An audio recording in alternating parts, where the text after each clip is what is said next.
Assalamualaikum warahmatullahi wabarakatuh. Halo, saya Pak Fahri, host podcastnya Rijo. Berbagi informasi, tingkatkan literasi. Nah, kali ini kita akan berbincang-bincang seputar SMK. Kebetulan di sini juga telah hadir beberapa bintang tamu kita yang hebat. Langsung saja kita perkenalan. Yang pertama ada Bapak Supriyadi MPD selaku Kabid SMK Dinas Dikbud Provinsi NTB. Selamat datang Bapak. Kemudian yang kedua ada Bapak Iwan Supriyadi SPD selaku Ketua MKKS SMK NTB. Selamat datang Bapak. Kemudian yang ketiga ada Bapak Junaidi MPD selaku Kepala KCD Dinas Dikbud Kabupaten Sumbawa. Selamat datang juga Bapak. Selamat datang, terima kasih. Dan yang terakhir ada Bapak Jayadi MPD Ketua MKKS SMK Kabupaten Sumbawa. Selamat datang juga Bapak. Ya. Baik, kali ini saya akan mengajukan beberapa pertanyaan yang artinya tentunya saja dalam ruang lingkup SMK. Mungkin pertanyaan saya pertama untuk Bapak Supriyadi MPD selaku Kabid SMK Dinas Dikbud Provinsi NTB. Terkait dengan kebijakan nih Pak, kebijakan pada dalam pendidikan. Untuk saat ini kebijakannya fokus pada pengembangan kebijakan apa? Dan kemudian kebijakan apa yang sudah dirasa telah terlaksana secara maksimal. Jadi ada dua pertanyaan Pak. Baik, terima kasih. Izin menyampaikan bahwa sekarang ini kan kita punya pemimpin baru, jadi salah satunya itu adalah NTB Makmur Mundunya itu jargon yang disampaikan dulu ketika kampanye. Nah, banyak visi misi yang disampaikan oleh Pak Gub, tetapi kita masuk di beberapa misi. Salah satunya adalah Indonesia sehat dan cerdas, terampil dan tangkas. Terus ada yang tiga saya lupa. Nah, terkait dengan beberapa misi tersebut, misalnya Indonesia sehat dan cerdas, maka kita khususnya di SMK itu harus menyiapkan generasi kita khususnya SMK itu sesuai dengan kita kembali ke fitrah awalnya bahwa SMK itu sebenarnya harus pertama itu bekerja, yang kedua berusaha, yang terakhir itu baru dia melanjutkan. Nah, bagaimana mengimplementasikan kebijakan tersebut? Jadi anak-anak kita itu ketika masuk kelas 10 itu harus diberikan kompetensi yang maksimal supaya setelah menyelesaikan studi itu dia bisa survive atau bisa bertahan hidup. Bisa, kalau tidak bisa bekerja maka paling tidak dia bisa berusaha menjadi wirausahawan yang bisa mempekerjakan orang banyak. Nah, yang menjadi tantangan kita ini adalah pertama terkait dengan sumber dana, sumber data, dan sumber daya. Nah, sumber daya itu memang rata-rata sekolah kita kan SMK ini kekurangan guru, khususnya guru produktif dimanapun masih belum ada, terutama kakak-kakak tertentu misalnya kayak yang ada kor kemaritiman, agak susah, pariwisata juga kita masih kurang. Demikian juga yang TI ini, yang DKV juga beberapa sekolah masih kekurangan guru. Banyak guru tapi belum semuanya profesional. Nah, kedepannya kita harapkan kebijakan dari Bapak Ibu Kepala Sekolah untuk mengatur sistem pembelajaran di dalam sehingga kekurangan guru tidak menjadi kendala dalam proses atau kegiatan pembelajaran di sekolah. Sebenarnya banyak metode yang bisa dipakai sehingga bisa menutupi itu. Kreativitas itu harus muncul di saat bisa kita mengalami kekurangan guru, artinya di saat kita mengalami kekurangan dana misalnya. Rata-rata kita SMK itu beda dengan SMA. SMK itu walaupun lebih banyak dana posnya, tetapi kegiatannya lebih banyak, kan? Satu kakak itu yang hampir sama dengan yang dua kakak atau tiga kakak biasanya. Tidak seperti SMA yang dana posnya bisa dipakai itu secara leluasa dan memang dia istilahnya itu tidak homogen seperti kita. Mudah-mudahan ke depan ada tiga hal ini bisa kita penuhi. Karena misalnya terkait dengan tenaga pendidikan, kami juga sudah secara maksimal untuk melakukan distribusi, mengajukan formasi untuk bisa memenuhi kebutuhan guru yang ada. Nah, sekarang terakhir terkait dengan dana itu memang salah satu yang menjadi masalah sekarang terkait dengan pengelolaan BPP. Mudah-mudahan pengelolaan BPP ini ya bisa menjadi lebih baik, ada payung hukum yang jelas sehingga Bapak Ibu sekolah bisa terbantu oleh adanya BPP ini. Gitu. Ya baik, sangat jelas sekali Pak ya. Kemudian untuk pertanyaan selanjutnya, program-program SMK apa yang akan dicanangkan untuk mendukung NTB menuju NTB yang makmur dan mendunia. Mungkin pertanyaan ini nanti untuk Bapak Kabid dan juga Bapak dari Kepala KCD Dinas Dikbud Kabupaten Sumbawa untuk menjalankan program untuk menjalankan program menuju NTB yang makmur dan mendunia. Kalau kami ada, kita sudah buat roadmap Dikbud itu. Memang setiap sekolah itu yang pertama harus menyiapkan MOU dengan DUDI, baik itu yang ada di misalnya di wilayahnya masing-masing, misalnya di Sumbawa atau di Mataram, bahkan di luar daerah, kan di Bali, di Jawa, atau kan bahkan di Malaysia, nggak mungkin kan. Nah, harus ada kerjasama itu supaya siswa-siswi kita yang tamat itu bisa bekerja mau di daerah sendiri ataupun di luar negeri. Ada beberapa kerjasama yang akan kita laksanakan. Misalnya kemarin dengan Civil Australia Civil College namanya itu, yang akan mendistribusikan siswa-siswi kita yang selesai di SMK untuk bisa bekerja di Eropa, Amerika, bahkan Asia. Tetapi perlu diingat bahwa salah satu syarat utama, itu syarat yang penting, ada terkait dengan kemampuan berbahasa. Jadi mungkin nanti sekolah-sekolah bisa membuat kegiatan atau program terkait dengan peningkatan literasi, khususnya mungkin bahasa Inggris kah, bahasa Jepang, tergantung kemana sekolah ini akan membawa anak-anak untuk bekerja. Bisa beberapa sekolah yang kemaritiman ke Jepang, ya memang bahasanya ya diutamakan yang bahasa Jepang. Ada juga perusahaan-perusahaan besar yang memang sudah berikat, sudah berkontrak dengan beberapa sekolah yang ada di KSP maupun yang ada di Mataram. Mudah-mudahan ke depan semakin hari bisa semakin banyak dunia industri maupun dunia usaha yang bisa kita ajak untuk menjalin kerjasama. Nah, terakhir kemarin di Renstra itu memang nanti akan dimunculkan terkait dengan lowongan kerja. Kita akan berkolaborasi dengan Dinas Tenaga Kerja supaya nanti link di antara Dinas Tenaga Kerja dengan sekolah-sekolah, sehingga lowongan kerja itu bisa dibantu oleh sekolah. Misalnya siswa-siswi yang lulus mau bekerja di mana, melamar apa, bisa dilihat. Nah, sini bisa dilamar lewat situ. Berarti yang saya tangkap tadi ada 2 poin ya. Yang pertama, penguasaan bahasa asing oleh para siswa, kemudian yang kedua, menjalin kerjasama dengan pihak-pihak, terutama pihak di luar negeri, untuk siswa-siswa bisa ditempatkan bekerja, seperti itu Pak ya. Siap. Kalau dari Bapak Kepala KCD Dinas Dikbud Kabupaten Sumbawa sendiri, bagaimana Pak dalam menjalankan program menuju NTB yang makmur dan mendunia khususnya di Sumbawa, seperti itu? Terkait dengan visi misi NTB makmur ini dari cabang Dikbud Kabupaten Sumbawa Provinsi NTB, bahwa kami di SMA itu setiap hari kami mengadakan pertemuan dengan kepala-kepala SMK yang ada di Kabupaten Sumbawa. Yang utama sekali, kami kemarin mengadakan kerjasama dengan Disnakertran Kabupaten Sumbawa, sehingga anak-anak ini yang lulus paling dapat disampaikan oleh kepala bidang tadi bahwa bekerja atau berwirausaha atau bahkan melanjutkan.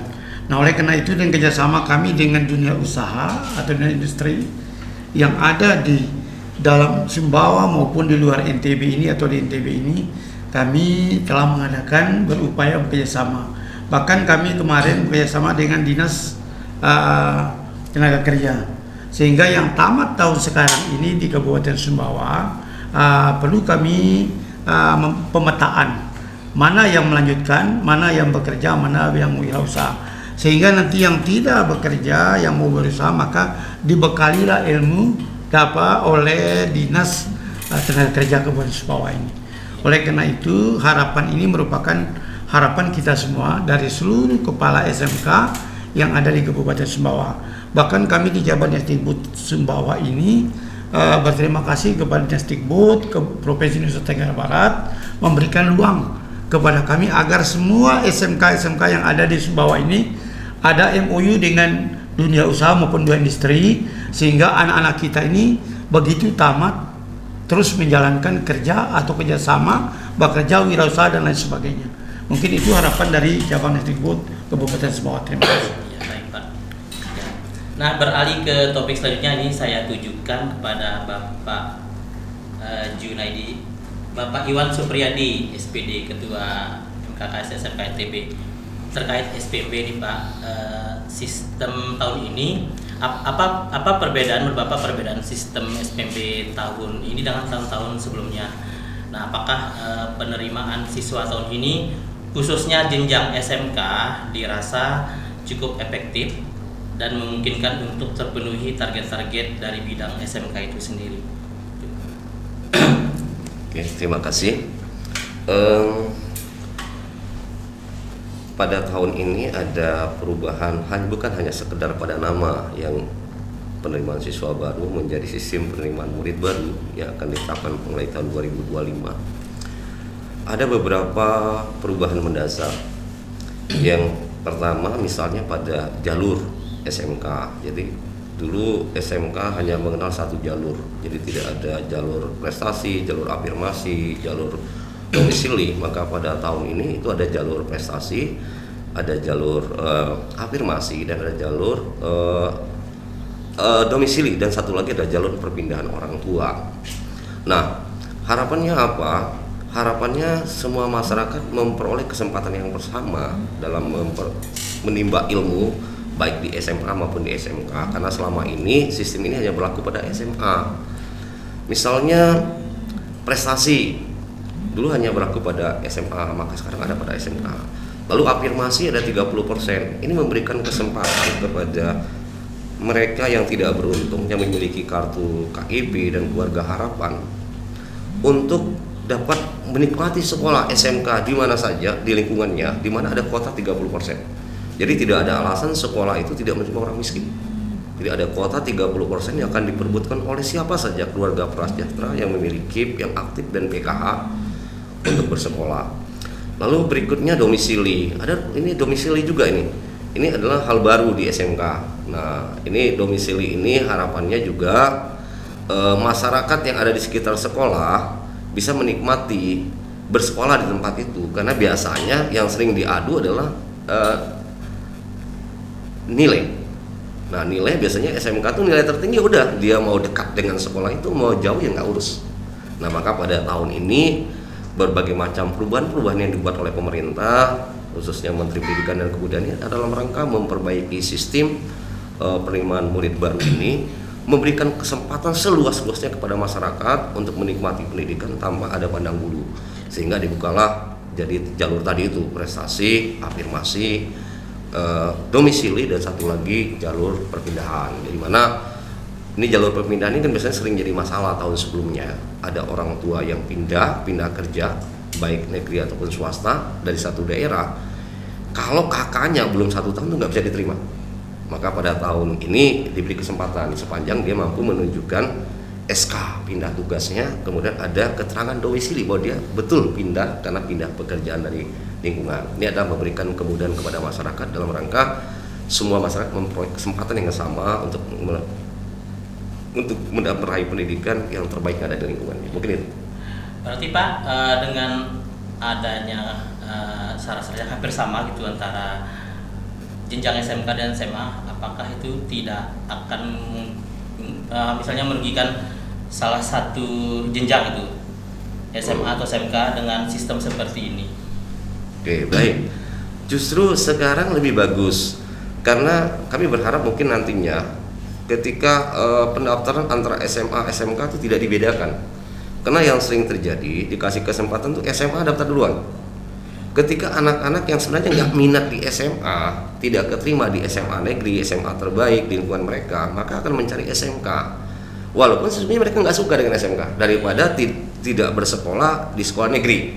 Nah, ini image-nya. Nah, Jadi dengan adanya sistem ini, harapannya itu adanya tidak lagi ada pembedaan. Nah, makanya sekarang kita berharap adanya sosialisasi. Harus kita sadari bahwa animo masyarakat untuk bersekolah di SMA itu jauh lebih tinggi dibandingkan kalau SMK. Padahal sebenarnya mereka nggak tahu setelah mereka tamat SMA nggak bisa kuliah, mereka nggak punya siapa-apa. Maka sekarang kami SMK, beberapa SMK di Kota Mataram dan mudah-mudahan diikuti oleh SMK lain di NTB untuk mulai mensosialisasi mengapa mereka harus memilih SMK gitu. Yang sering terjadi anak tidak mampu memilih SMA, yang akhir-akhirnya dia juga nggak bisa melanjutkan ke perguruan tinggi. Nah, mau bekerja, cara apa mereka kerja, kompetensi apa? Sehingga kami SMK tidak pernah berhenti untuk mengkampanyekan, ayo kalau Anda ingin bekerja dan tidak punya kemampuan untuk melanjutkan ke perguruan tinggi, SMK adalah solusi buat Anda. Nah, jadi ini. Siap Pak, baik. Nah, selanjutnya nih kita menuju ke topik selanjutnya, topik yang terakhir. Untuk Bapak Ketua MKKS SMK Kabupaten Sumbawa, kita berbicara masalah LKS nih Pak, yang tadi barusan ada rapat finalisasi peserta. Nah, pertanyaan pertama saya, pendapat Bapak nih, bagaimana melihat pencapaian LKS khususnya Provinsi NTB tahun-tahun sebelumnya. Kemudian yang kedua, apa yang dilakukan untuk memaksimalkan target dari provinsi sendiri di kancah nasional seperti itu. Baik, terima kasih. Oke, kita bicara LKS ini, semuanya ada peluang, ada tantangan sih. Nah, kalau LKS tahun-tahun sebelumnya kita tetap mengikuti LKS tingkat nasional itu ya. Terakhir kemarin di Lampung, siswa SMK CNTB ini yang mewakili Nusa Tenggara Barat itu ya ada yang masuk 3 besar, ada yang masuk 5 besar, ada yang masuk 10 besar. Ada beberapa mata lomba yang bisa kita capai itu ya. Bisa kita capai masuk 3 besar, masuk 5 besar, masuk 10 besar. Kemudian ada juga beberapa mata lomba yang butuh, yang tantangannya lebih besar ya, seperti yang berhubungan dengan IT ya. Ini kita masih pernah masuk 10 besar, tapi sulit untuk kita bisa masuk ke 3 besar ini ya. Nah, ini tantangan kita itu kayak apa untuk NTB ini, karena terus terang kita melawan siswa-siswa di Jawa itu dia sudah terbiasa dengan IT. Nah, kita di NTB ini sebenarnya persoalan jaringan, globalisasi dan digitalisasi itu sudah tidak ada batasnya sebenarnya. NTB butuh tenaga-tenaga ahli nanti untuk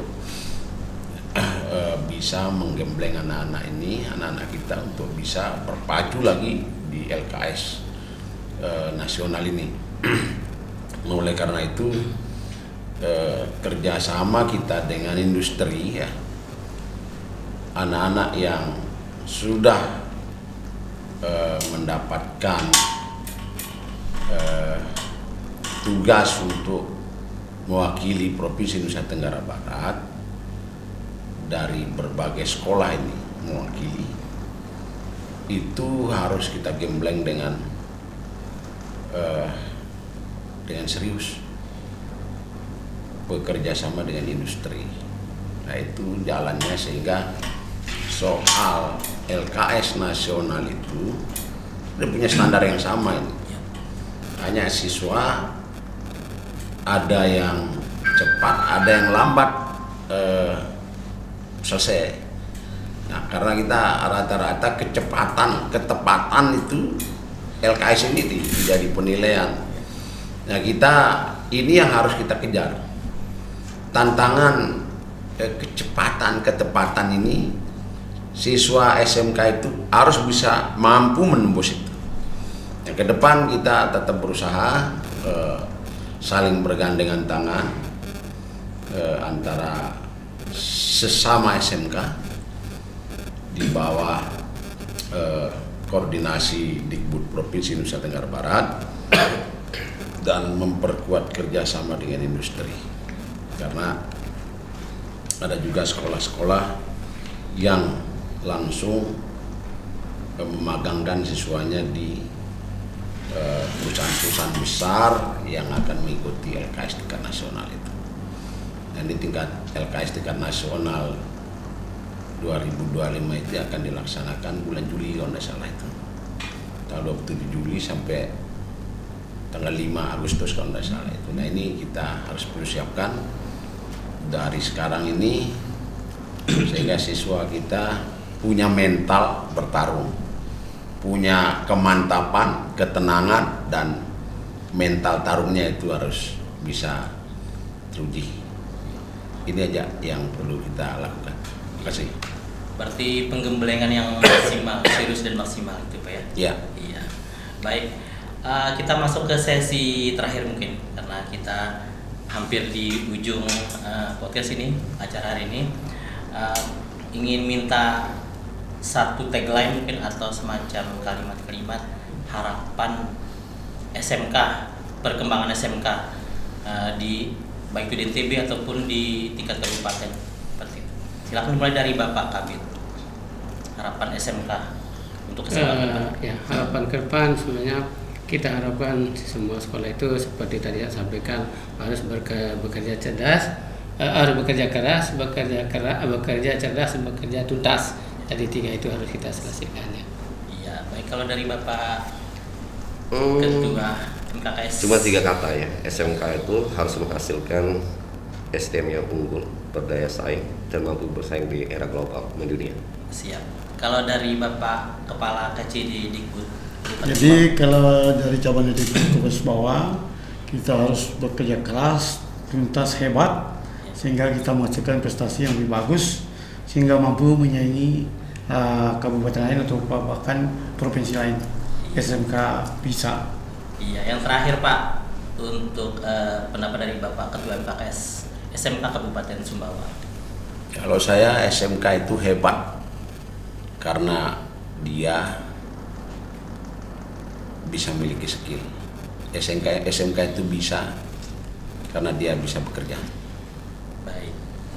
Nah, dan satu lagi kebiasaan kami kalau ada bintang tamu ke podcast Rijo, kami minta satu kata untuk podcastnya Rijo. Dari Bapak boleh, dari Bapak Iwan. Silakan Pak. Satu kata untuk podcastnya Rijo. Amazing. Mantap. Rijo hebat. Keren. Oke.